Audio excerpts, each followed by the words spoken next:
Ciao a tutti ragazzi, oggi faremo l'unboxing della Keychron K2,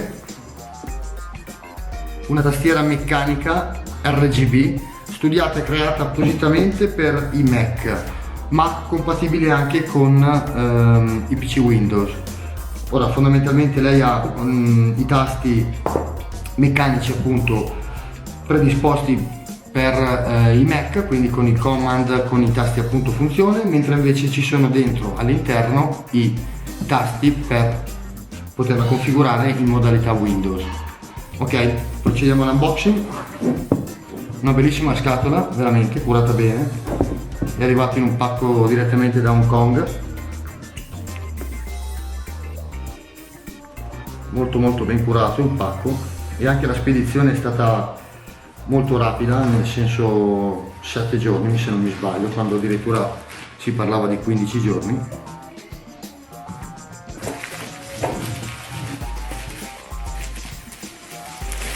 Sempre piacevole lo spellicolamento a mo' di Apple. Scatola pulita, minimale, niente di particolare, una piccola serigrafia di quello che è la tastiera, qualche dicitura. Okay. Solita pressurizzazione che mettono tipo NASA.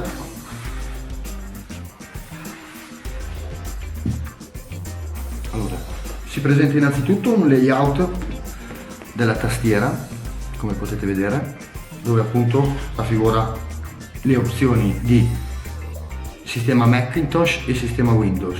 Come potete vedere abbiamo le opzioni già installate di command oppure eventualmente il cambio con Windows.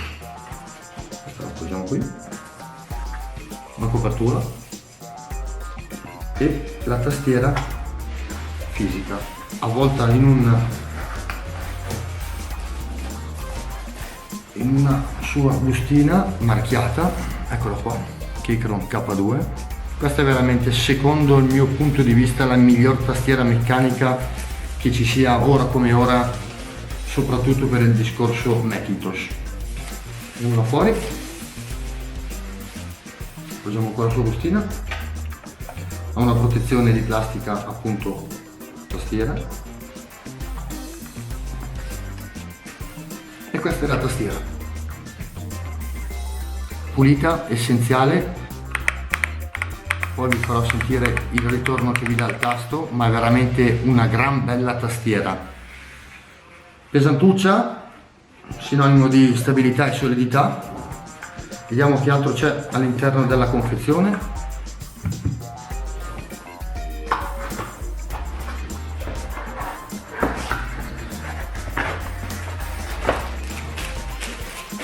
I tasti, come vi dicevo, per il cambio, eventualmente con Windows.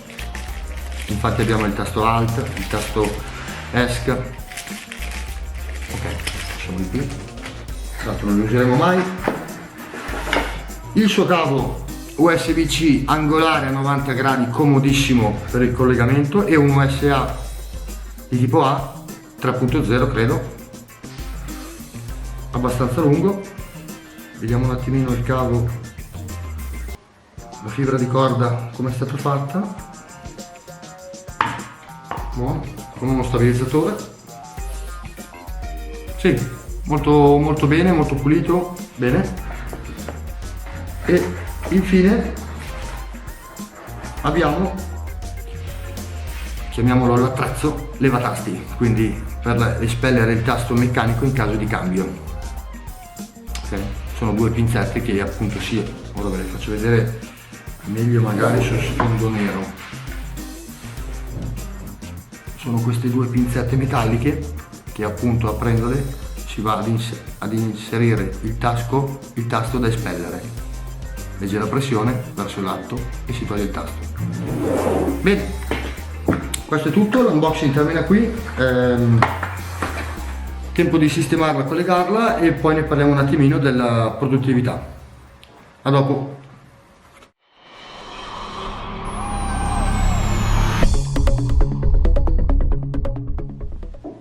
Ciao ragazzi, oggi facciamo una prova di scrittura con la nuova tastiera Keychron K2, è una tastiera RGB meccanica. Facciamo una prova di scrittura.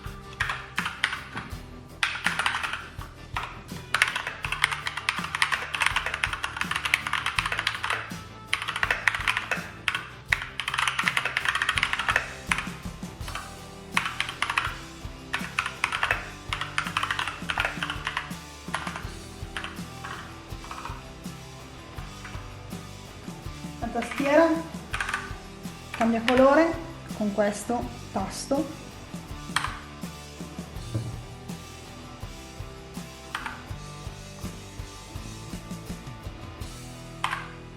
Cosa pensi del feedback di ritorno dei tasti?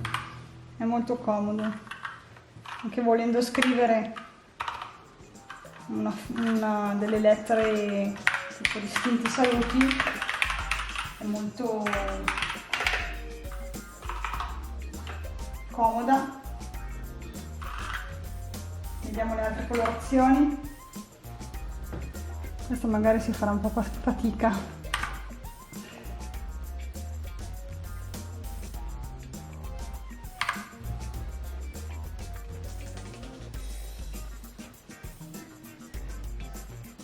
Vedete che cambia il colore?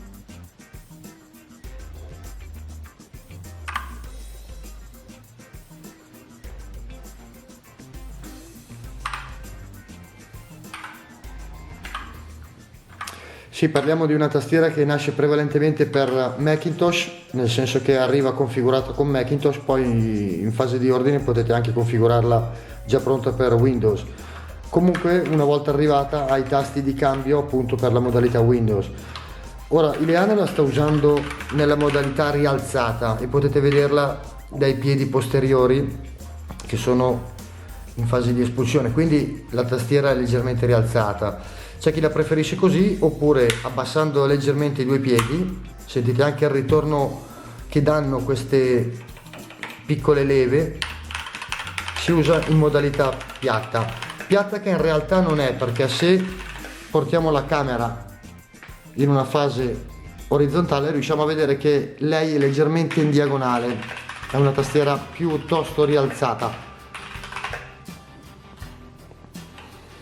Ecco, qui dipende un po' appunto dalle necessità di chi deve lavorare sulla tastiera, nel senso che se si deve lavorare per ore e ore, allora forse si consiglia tenerla rialzata e magari con una polsiera, oppure se invece sono diciture codici o qualsiasi altra cosa si può usare anche tranquillamente in modalità piatta senza polsiera. È una tastiera che viene molto usata dai gaming. Noi stiamo facendo una recensione, stiamo facendo una prova, la proveremo nelle prossime settimane, però quello che possiamo dire è sicuramente che ha un ritorno veramente importante, perché la tastiera rilascia proprio delle buone sensazioni al tocco.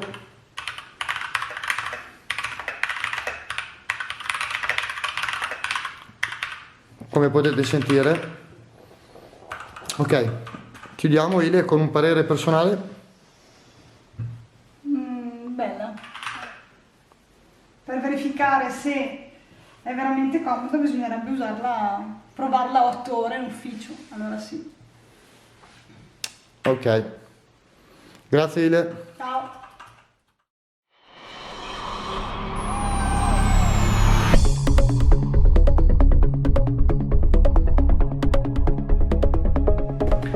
Ciao ragazzi, conclusioni finali, sono preso qualche appunto.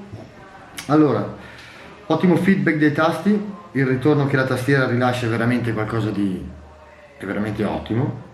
Tantissime le opzioni RGB, mi sembra 16 o 18 modalità di combinazioni RGB. Per quanto riguarda il discorso connettività, sempre stabile e basta veramente un tocco sulla barra spaziatrice per ritornare operativa. Infatti la tastiera dopo qualche minuto va in modalità risparmio energetico, proprio appunto per evitare i consumi eccessi della batteria, se usata in modalità wireless, quindi non con il cavo. Quindi basta veramente sfiorarla e nel momento dello sfioro è già operativa, il LED si riattiva tutto, quindi è pronta al 100% semplicemente al picco, a uno sfioro. Per quanto riguarda l'inclinazione sta un po' alla vostra scelta, nel senso che io mi trovo molto meglio rialzata, perché per una postazione mia, ecco. Però ho provato anche ad utilizzarla nella modalità stesa per circa un quarto d'ora, 20 minuti, non ho avuto nessun problema. Preferisco rialzato, ma comunque sono sensazioni, pareri personali, quindi ecco, la tastiera dà le due opzioni, quindi quelle lì sono cose che scegliete voi sostanzialmente. Conclusioni finali, sto leggendo qualche appunto dall'iPad perché se no gli ingombri stessi della tastiera sono ridotti, lei si presenta molto compatta, quindi anche per eventualmente lo spostamento non dà nessun problema, forse un po' più pesante delle solite tastiere, quello sì, però proprio anche questa pesantezza testimonia il fatto che i materiali con cui è stata fatta, quindi non è la solita tastiera da 20-30 euro che pesa 30-20 grammi, quindi questo ha un peso importante, niente di particolare, però comunque ha un peso. Una volta messa poi sulla scrivania o sul tavolo o dove la utilizzerete, vi posso garantire che non si muove, anche perché sotto ci sono dei filtrini che vanno veramente a grippare su qualsiasi superficie, e anche sulle alette, quelle posteriori che si aprono per alzare la tastiera, anche esse sotto hanno dei filtrini. Quindi in considerazione finalissima il mio voto è 9,5. Non ho dato un 10 tondo solo perché comunque devo considerare anche il prezzo di questa tastiera, che sul sito della Keychron è in vendita mi sembra sugli 80 euro circa, sugli 80 dollari scusate, che in euro poi dovrebbero essere una settantina. Poi spese di spedizione, perché arriva da Hong Kong se non mi ricordo male, di 10-15 euro al cambio, quindi alla fine si spende circa un centinaio di euro, però vi posso garantire li vale tutti, veramente li vale tutti. Bene, se vi è piaciuto il video mi raccomando mettete un bel like sul canale, vi ricordo se volete di iscrivervi al canale, il canale Brunetto con la B, sempre la lettera B maiuscola. A voi non costa nulla, a me servirà per far crescere il canale e per poter inserire nuovi contenuti. Ok, grazie mille, ci vediamo presto alla prossima, ciao ciao.